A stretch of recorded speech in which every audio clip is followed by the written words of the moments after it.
Oke, halo semuanya. Ya, di sini kenalin dulu bahwasanya kami Aiman Tilesmana sudah menyelesaikan tugas proyek dari mata kuliah pemrograman, yang dimana di sini itu membuat aplikasi yang dibuat dari database, atau yang kita buat itu database di PHP admin ke localhost. Lalu nanti kesannya nanti buat aplikasinya itu di Visual Studio, dan kami buatnya itu di Visual Studio 2022. Nah, kami di kelas kami itu mengambil beberapa tema, namun untuk kami itu mengambil tema tentang minimarket yang kami namakan itu yaitu OS minimarket. Jadi sebelum itu kita disclaimer dulu bahwasanya pembuatan project yang saya buat temanya ini adalah referensi dari game minimarket simulator, dan waktu itu pernah dimainkan oleh salah satu youtuber gaming yaitu Miao Kau ya. Nah, kebetulan untuk kepikiran bahwasanya kayaknya ini cocok nih buat dijadikan project untuk tugas di salah satu mata kuliah. Nah, jadi ya yang pertama itu referensi disclaimer-nya, yaitu yang kedua ya ini hanya tampilan untuk ya sederhananya saja, nggak sepersis kayak di game tersebut gitu loh. Karena mungkin ya bukan mungkin lagi sih, tapi emang skillku masih belum se-expert itulah untuk menyamai, karena ya ini jadi kompetitor kan kalau nyamai gitu. Nah, jadi itu untuk disclaimer-nya.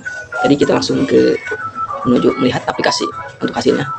Oke, ini adalah aplikasi untuk menunya, dimana ada nama cost yang cost chart operasional, O-nya data service. Di sini ada 4 form saja. Yang pertama itu form produk. Jadi kita akan menunjukkan hasil aplikasinya, lalu kita lihat kode-kodenya dari 4 form ini, lalu kita terakhir lihat cara koneksi dari kodenya. Oke, kita sekarang lihat untuk kodenya yang bagian menu ini ya teman-teman. Teman itu tinggal klik kanan saja, nanti view kode. Nah, di sini ini untuk kode view menu. Lalu kita akan melihat untuk kode form produk ya. Kita lihat lagi. Ini view kodenya, klik kanan, ini view kode, dan ini view kode form produk. Lalu kita ke form kategori. Kita klik kategorinya, nanti klik kanan. Kalau di laptop klik kanan untuk di mouse tengah, atau punya mouse klik kanan ya. Yang klik kanan, jangan klik kanan apapun, klik kanan bagian form aja. Yang pas oke, tengah-tengah kanan. Ini dia untuk kodenya form kategori. Oke, kita cek. Nah, ini untuk formnya kategori ya, lumayan ya. Lalu sekarang kita ke form transaksi ya. Kita ke form transaksi, lalu kita klik kanan lagi, kita view code. Nah, ini dia untuk kode-kode. Sebenarnya ini bisa dengan teknologi yang sekarang sudah ada ya. Ini bisa kita lihat dengan cara ngasih form juga ke teknologi artificial intelligence atau AI kan. Ada berbagai AI, ada yang ChatGPT, ada yang bisa ke DeepSeek juga, Gemini. Cuman yang saya pakai referensi ini kodenya itu berkat bantuan dari AI juga gitu loh. Oke, kita ini produk. Nah, sekarang kita ke form laporan yang terakhir, yaitu seperti ini ya. Kita klik kanan, set. Nah, seperti ini ya, kita tunjukkan aja ya, walaupun dapat nyaman, tunjukkan aja. Yang paham soal kode-kodenya seperti ini ya semua lah. Sebenarnya lebih easy lah, karena kebetulan jurusan ke sistem informasi, jadi ke kode-kodenya ini kita nyari cara efisiensi aja ya. Oke teman-teman, ini dia untuk kita. Nanti setelah itu kita akan lihat untuk codingannya, program sama koneksi. Namun sebelum itu kita mari lihat untuk aplikasinya terlebih dahulu. Bisa lihat di sini nanti ada klik mulai, atau enggak bisa shortcut ya, yaitu F5. Oke, ini dia, kita akan segera menuju ke aplikasi. Nah, ini dia tampilannya, dan dari menu ya, ada form kan. Nah, kita ini namanya, itu di sini ada 4 form ya. Ada tadi juga produk, kategori, transaksi, dan laporan. Dan kode-kodenya sudah kita lihat juga ya untuk keempat ini. Jadi bagaimana penggunaan dari aplikasi ini ya, sebenarnya kalau misalkan teman-teman pernah lihat juga game minimarket simulator, sebenarnya tidak seperti ini ya. Cuman aku ambil layoutnya saja, bahwa layout si game tersebut seperti ini, dan di sini cuma ada 3 doang dari game tersebut, tapi ketiganya itu udah tercakup banget gitu di dalamnya. Cuman aku pisahin seminim-minim ya. dengan ilmu yang cukup lah. Oke, kita lanjut ke produk. Nah, ini produknya apa? Jadi produk ini tuh ada apa saja sih di produk, dan aku mengambil ada 6 produk. 6 produk ini masing-masing ada 3 kategori, termasuk 3 kategori. Apa sih maksudnya? Nah, ini kan ada kategori. Kita lihat di sini. Di kategori ini kita ada 3 kategori, yaitu ada rak, kulkas, dan freezer, karena kan minimarket ya. Jadi ada 3 kategori. Jika mau nambah bisa. Nanti di sini tinggal klik 4 misalnya. Terus nama kategorinya kita ubah jadi apa saja lah. Misalkan gantungan gitu kan. Gantungan. Nah, kita bisa simpan ya. Disimpan saya edit, kalau misalkan itu edit si ininya, si edit si raknya mau jadi apa atau apa gitu ya. Kalau hapus ya dihapus gitu. Nanti tinggal satu misalkan hapus rak, terus kita hapus tadi satu ID kategori 1 dan nama kategori rak itu bakal hapus. Karena kita mau nambahin, kita contoh aja, nanti kita bisa lihat. Kita simpan. Nah, kategori tambahkan gitu kan. Sip. Nah, ini kategori keempat yang tadi kita buat. Nah, gantungan kan. Kita gunakan aja ini ya. Kita ke kategori dulu ya. Kita kategori 4. Ini sudah 4. Coba kita buat lagi. Gunain 4 ini. Kita edit ya. Gantungan jadi gantungan pakai S ya. Kita edit. Nah, kategori 2. Ternyata ada kesalahan apa nih? Oke. Jadi sepertinya ini masih kurang ya teman-teman. Jadi kita coba kita pakai yang ketiga aja. Ini yang ID 4. Sekarang kita namanya gantungan. Nah, kita hapus. Set kategori dihapus yang ke nomor 4 sama nama kategori gantungan. Nah, ternyata ada kesalahan juga. Masih belum. Ada yang salah di kodenya. Tidak apa-apa. Aku gak takut untuk ngurang nilai, tapi yang penting itulah, berarti masih cukup belajar lah.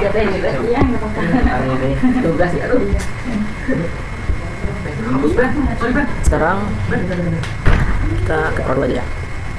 Produk sini itu ya ini ID ini dapat di sini, nama ini nama produk, harga, lalu stoknya. Nah, stok 50. Misalkan ini mah mau nambah atau apa ya, di sini ada tambah, ada ubah, ada hapus. Jadi gitu. Gimana contohnya? Misalkan kita mau, ini kan ada 6, coba kita 7 ya. Coba kita coba kode 7. Nama produk kita buat nama produknya top. Jangan deh. Misal kita cemilan aja. Kritik. Harga kita anggap 1000. Kalau ada stok kita anggap 100 saja. Dan kategori kita masukkan ke kategori rak saja. Baik, terima kasih. Mungkin baru saja kita tambah. Produk tambahkan. Saya buat produknya, maaf. Assalamualaikum warahmatullahi wabarakatuh. Nomor 8 ternyata. Dan saya ketik ya, kayak nomor 8. Coba kita ubah ya. Nomor. Coba kita coba. Karena ini ada yang kurang dalam tombol button ya. Coba kita buat 8. Lalu kita namain ke harga itu kita tadi kan yang 1000 kan. Stok tadi 100. Kategori rak. Terus ini coba bisa nggak ya? Ini coba buat kode saya juga tadi kan. Coba. Apakah ini akan berubah jadi 7? Ternyata ada yang salah. Berarti yang ubah sama hapus ini masih kurang. Atau coba kita hapus. Kita coba hapus ya. 8. Salah. Lalu baik, mungkin betul saja harga tadi saya 1000. oh iya, itu bisa. Stoknya ada 100. Baik, terima kasih. Mungkin Lalu stok rak. Coba kita ini ya, button teman ini produk gabus. Kita coba. Nah, berarti ini ada kegunaan miskonsepsi ya, mungkin dari kodenya kita lanjutkan aja. Oke, itu untuk kegunaan produk ya. Nah, ini transaksi misal seharusnya kalau di game tersebut transaksi itu masuk ke produk. Nanti kita ketika beli produk, transaksi nanti ada bagian kanan. Tapi di sini kita pisahin ya buat efisiensi gitu dengan ilmu sendiri. Oke, ini transaksi tadi aku coba ya untuk mencoba dulu kegunaan dari aplikasi ini. Nah, coba kita beli transaksi untuk beli minuman soda. Lalu dia ini akan otomatis harganya muncul. Nah, harga soda itu kita lihat di kalau lupa. Nah, harga minuman soda 8.000 ya. Ingat teman. Nah, harga soda 8.000.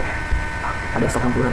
Nah, oke, kasih tadi kan kita beli lagi harga solar 1.000, lalu jumlahnya kita beli 2 saja.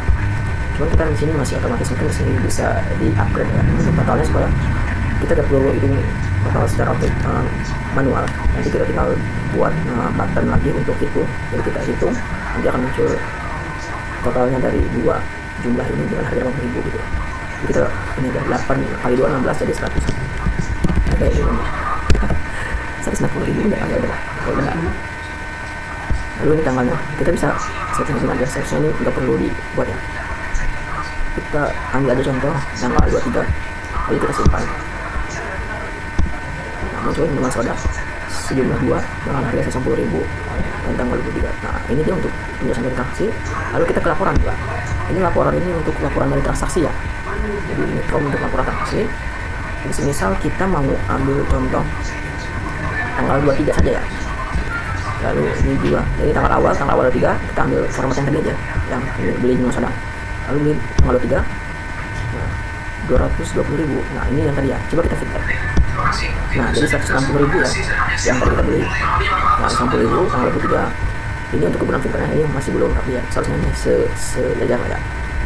Nah kalau misalkan gimana mau reset, tinggal tampilkan. Nah akan tampilkan semua tadi yang dibeli. Ini tadi yang kita beli minum soda, tapi ini yang ketiga ini yang contoh. Nah itu dia untuk penjelasan aplikasi kita, yaitu Askos. Jadi segitu untuk aplikasi.